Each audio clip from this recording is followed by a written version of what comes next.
जय मसीह की praise and practice इस चैनल में फिर से आप सब लोगों का स्वागत है।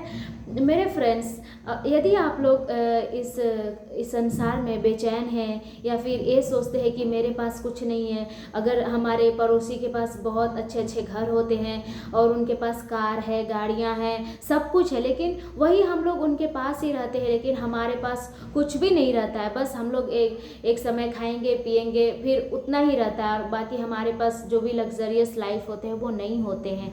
तो हमें कभी कभी ऐसा सोच के हम लोग परेशान होते हैं कि हम लोग तो प्रभु को, सच्चा परमेश्वर को मानते हैं, फिर हमारे पास ये सारी सुविधाएं क्यों नहीं है। लेकिन वो लोग जो परमेश्वर, सच्चा परमेश्वर को नहीं जानते, उनके पास इतनी सारी सुविधाएं क्यों हैं।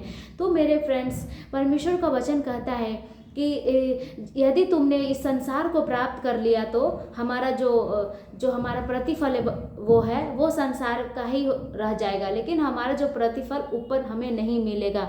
जैसा कि परमेश्वर यीशु मसीह जब वचन यूहन्ना 14 का 1 और 2 में कहते हैं, मैं आप लोगों के लिए एक वचन पढ़ना चाहती हूँ। तुम्हारा मन व्याकुल न हो, परमेश्वर पर विश्वास रखो और मुझ पर भी विश्वास रखो। मेरे पिता के घर में बहुत से रहने के स्थान है, यदि न होते तो मैं तुमसे कह देता, क्योंकि मैं तुम्हारे लिए जगह तैयार करने जाता हूँ।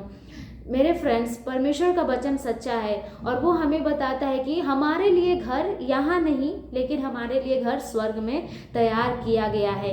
यदि हमारे लिए नहीं होता है तो यीशु मसीह हम लोगों को बोल देते कि तुम्हें धरती में जो भी करना है कर लो, ऊपर नहीं है। लेकिन परमेश्वर हमें इसलिए धरती पे जो भी हमारा लग्जरियस लाइफ सब नहीं देते हैं, क्योंकि हमारे लिए स्वर्ग में धन है। क्योंकि ऐसा बाइबल का वचन लिखा हुआ है कि संसार का धन काई और कीड़े खा जाएंगे, लेकिन जो हम लोग धन जो ऊपर के लिए बटोरेंगे वो कोई काई और कीड़ा नहीं खाएगा। तो मेरे फ्रेंड्स, परमेश्वर के प्रियजन, ये हमें नहीं सोचना है, हमें ये सब सोच के निराश नहीं होना है कि मेरे लिए इस धरती पे कुछ नहीं है, क्योंकि हमारे लिए इस स्वर्ग में जो भी धरती से जो बहुमूल्य चीज़ है वो हमारे लिए स्वर्ग में रखा हुआ है। परमेश्वर इस वचन के द्वारा आप सब लोगों को आशीष दें।